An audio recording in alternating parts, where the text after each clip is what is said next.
is what my shirt says, and that's because if you go to the site whatisdivergence.com, you can get some information on the new show that I'm doing. We're in pre-production right now. The website should be up by tomorrow, and I'm pretty excited about it. It's going to be a cool sci-fi show that we're going to. We don't know yet. We don't know yet. We don't know where it's going to go yet, but it might make it to Sci-Fi Channel. No, it will not be on Fox. I don't think it will be on Fox. During the daytime at 11 o'clock in the morning. It's not going to be one of those kind of shows. But it's going to be a lot of fun. It's going to be a lot of fun to work on, and I'm excited about it. It's the new project I'm working on, so you can all look forward to seeing that if you like any of the stuff I've done before. If you don't, well, then, I guess you don't care what I'm saying. What movie? Okay, I'll tell you later. What's that? What movie was it? Divergence is the name of the new show that I'm working on. And we're in pre-production. I think there's about 12 or 13 episodes that are going to come out, and you can go to www.whatisdivergence.com to get some more information on it. And that website is currently under construction. It should be up by tomorrow. And it should be growing as more of the show starts to go through production. So I can tell you it's a sci-fi show. It'll be action. It'll be a bit of a thriller. It'll be a little bit more sort of a mystery show. It'll be fun. It'll be a lot of fun. Good. Yeah, in the back. In Forever Red, there is this one Red Ranger who never gave more. He was the one with the sword on his back. Who played him? I have no idea. I can tell you that was a stunt guy, but I don't even know which stunt guy that was. I can tell you he was probably Japanese. That's the best I can tell you. Is that enough information? I mean, yes, that is true. Christopher Glenn was not inside the costume. He is the one that teamed up with me, though. I like that guy. That guy was cool. We got along. I guess I'm taking questions.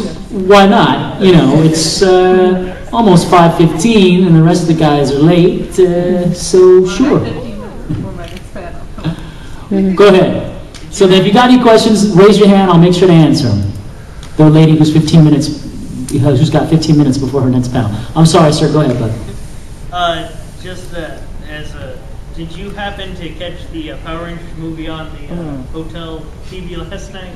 No, I'm sorry. I was watching the History Channel special on Nikola Tesla. Oh. I thought that was pretty cool. That, and I was watching it kind of like this.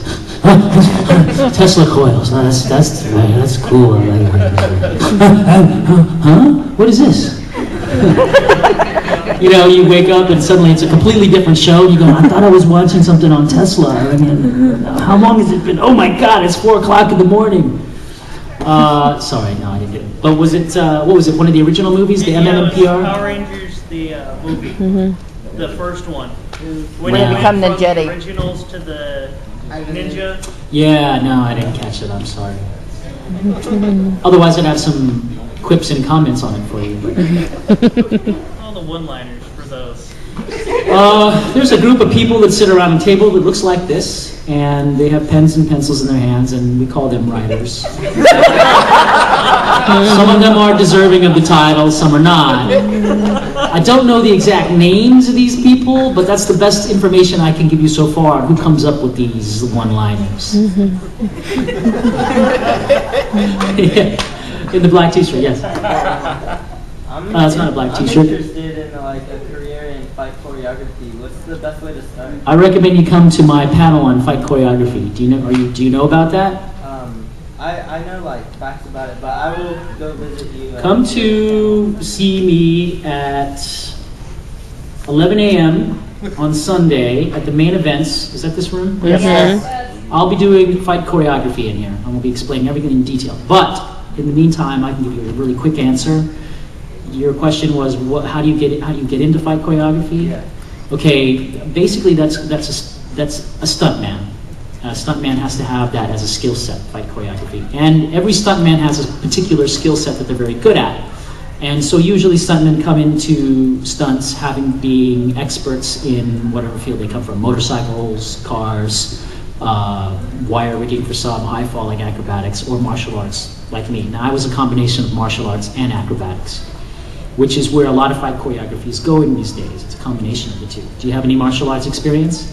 Well, I have like kickboxing 1 year. That's great. Kickboxing is really good. What else? It was Muay Thai kickboxing. How many years? Just 1 year. Okay, well that's enough. And then? I was starting gymnastics. But Stay with the gymnastics. Stay with the gymnastics. The reason the kickboxing is a very good background is because it teaches you what the body does when it's hitting something really hard. Because you're going to have to fake that. You're not really going to hit people very hard in fight choreography. Sometimes you will, depending on what they want from the sequence. And so then what I would do is I had a fighting background too. And I wrestled for 7 years. I did judo competitively. I did a little bit of kickboxing and boxing and full contact taekwondo. So what I would do was, on the bag, aside from doing my normal bag sessions where I'm hitting that thing as hard as I can, I would do sessions where I'm trying to hit it as fast as I can but not make any contact. And that's where you develop your range of control in fight choreography. I stick with that. It's good to have an overall knowledge of martial arts for fight choreography. So taekwondo is great, teaches you how to use your legs. Why don't you come on down here, sit next to me, man. You're welcome, buddy. Everybody, Reuben Langdon. Stay with the gymnastics because that's the harder stuff to learn. But if you stick with it, when I first moved to Los Angeles 15 years ago, I was like 22, and I went and found a class, did it for 3 years, got it, picked it up quick. I trained 5 days a week. I was hardcore about it. I picked it up just in time for when martial law came out, and they needed guys that could do martial arts and acrobatics, and combine them together because it was all the Hong Kong guys coming over from Hong Kong, and that was how I ended up working with one of Jackie Chan's choreographers. And the same with Reuben. So we picked that skill set up. If you there's a little on-off switch. Moshi Moshi.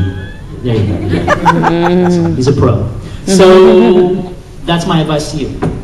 Thank you. You're welcome. And come to the fight choreography panel. Reuben will be there too. You'll get to see Reuben smash me with his hammer of God fist. my hammer of God foot. Oh, sorry, foot. Yeah. He does not master it. You might not be able to make it. I'm out of town. Okay, the other thing I have to. Where do you live? Where are you from? Tampa. You live in Tampa. If you're very serious about that career, you're gonna have to move to Los Angeles. That's what I was planning on. And you have to be serious. How old are you? I'm turning 21. Perfect. You gotta stick with it. Come out there. There are places to train. Stick with it for 3 years. That's usually about when people go, I've seen this guy around and he's serious, and then they start hiring you. But come out there with, in Taekwondo you only need to go up to about blue belt. You learn, that's all the kicks you'll ever learn. And then after that, there's just different kinds of stuff that they teach. And then learn some judo, because that's how you learn how to fall. Aikido works too. Aikido works too. Those Japanese styles teach you how to hit the ground. That's a very important skill set. And then when you combine that with the gymnastics, you're set. You got something I can use. And if I see you out there, maybe we'll be able to use you. Throw you in a mocap suit. We'll throw you in something, into something. Yes, you start out as thug number 1. No, you start out as dude number 1, then you move up to thug number 1, then you move up to bad guy number 2, and then it's what it was after bad guy number 2. Bad guy number 1. Bad guy number 1. Bad guy number 1 says. I was bad guy number 1 recently in a movie called Scott Pilgrim. And bad guy number 1 usually gets to say, "Hey, I don't like you." Boom, you're in. Any other questions?